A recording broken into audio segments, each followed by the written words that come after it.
Bueno, buenas tardes. Vamos a continuar con las demostraciones que hicimos en clase. Hoy día vamos a demostrar el teorema 1.14, ¿ok? Bueno, vamos a enunciarlo. Eh, Teorema 1.14, que básicamente se conoce como el algoritmo de la división, ¿ok? El algoritmo de la división. Ok. ¿En qué consiste este teorema? Eh, Veamos el enunciado. El enunciado es el siguiente. Bueno, no es difícil de entenderlo. Dados dos enteros, eh, dados dos enteros que los vamos a llamar A y B. Vamos a suponer que B es positivo, o sea, es mayor o igual a 1, B mayor a 0. Entonces, bajo estas condiciones, existe un único par de enteros eh, Q y R, tal que se cumple la siguiente relación: A es igual a B por Q más R, y bueno, con la condición de que R es mayor o igual a 0 y estrictamente menor a B. Ok, básicamente ese es el algoritmo de la división, es lo que nosotros solemos usar al dividir dos números. A se llama dividendo, B divisor, Q es lo que se conoce como cociente y R es el resto. Entonces, este teorema me dice que el resto está entre 0 y B, entonces es menor, estrictamente menor a B. Y además me dice que el cociente Q es único, o sea, tanto Q como R son únicos, ¿no? Entonces, básicamente este teorema me permite dividir dos números, y al dividir dos números encuentro un cociente y un resto, ¿ok? La demostración, eh, la demostración no es tan complicada. Básicamente, vamos a considerar un conjunto S mayúscula. Eh, Consideramos el conjunto S mayúscula, que lo vamos a definir como el conjunto de todos los y's enteros, tales que básicamente y se lo puede escribir como a menos b por x con x entero. O sea, básicamente, o sea, a y b son fijos, entonces al ser fijos, entonces voy calculando a menos b por x. Lo que hago variar es x varía en los números enteros, puede ser positivo o negativo. Y la otra condición es que este y sea positivo, o sea, los y que voy encontrando es positivo. Entonces, este conjunto S tiene una infinidad de números enteros, porque basta que haga x suficientemente negativo. O sea, si x es suficientemente negativo, entonces por menos b se va a volver positivo, más a, bueno, a no va a ser, digamos, va a ser pequeño comparado a este producto, entonces el conjunto y es no vacío. ¿Ok? Entonces, por lo menos tiene un elemento, o sea, es suficiente con hacer x suficientemente grande. Entonces, tenemos que el conjunto S es no vacío, es distinto del vacío. Entonces, básicamente, el conjunto S sería un subconjunto de los números mayores o iguales a 0, de los enteros mayores o iguales a 0. Entonces, por el principio del buen orden, eh, por el principio eh, del buen orden, S tiene un elemento minimal. Eh, un elemento minimal que lo vamos a llamar R, que bueno, por construcción es mayor o igual a 0, de la forma, o sea, tiene que ser un elemento de S. Entonces este elemento minimal tiene que tener la forma a menos bx, entonces va a ser a menos b por algún entero q, ¿no? Para algún Eso es por construcción del conjunto S para algún entero Q.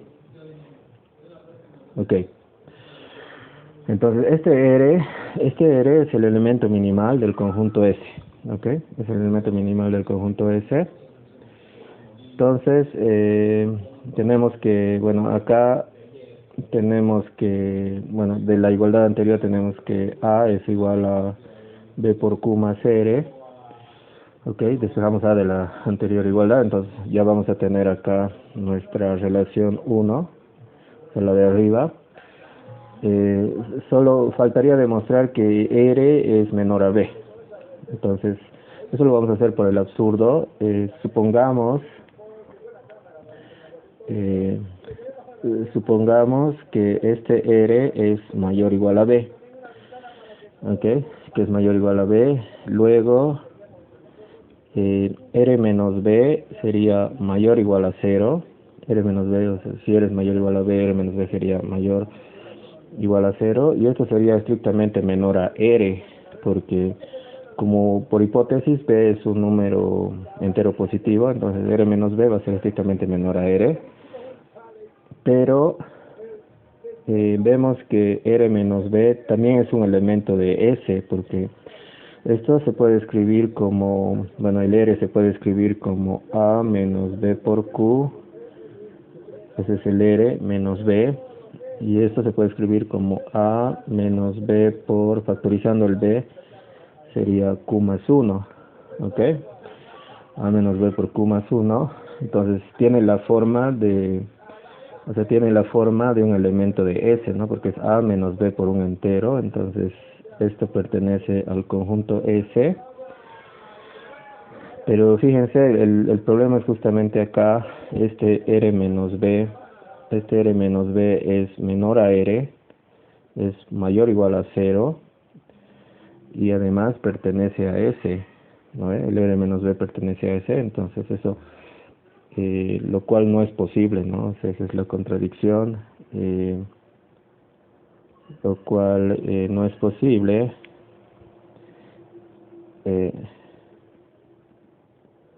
no es posible, ya que básicamente R es el elemento minimal, es el elemento minimal de S. Ok. Bueno, con eso hemos probado que existen Q y R con las condiciones que nos impone el teorema. Ahora tenemos que demostrar que este par es único. ¿Ok? El teorema me dice que es único. Entonces supongamos que existe otro par. ¿Ok? Supongamos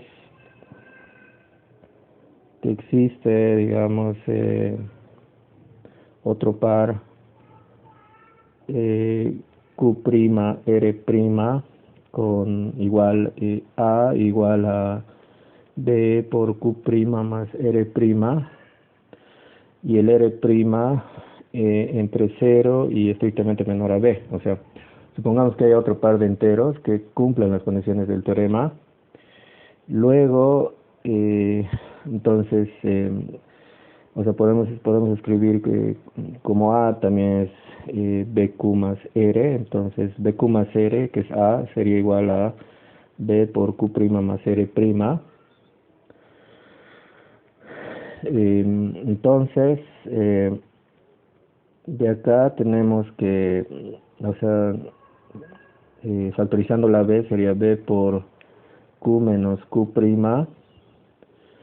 eso sería igual a, esto sería igual a R' menos R, ok, R' menos R, pero justamente aquí está el problema, eh, entonces digamos acá, entonces B dividiría a R' menos R, ok, dividiría a R' menos R', esto se ve acá arriba, pero tanto R como R' son estrictamente menores a B, mayores o iguales a 0, ¿no? Pero acá pero justamente como están entre cero y b, r' menos r es, en valor absoluto es menor a b, ¿ok? Entonces, la única conclusión es que, bueno, para que b divida a un número que es menor a b en valor absoluto, entonces, básicamente, la única forma de que suceda esto es que r' menos r sea igual a cero. O, es decir, eh, r es igual a r', ¿ok?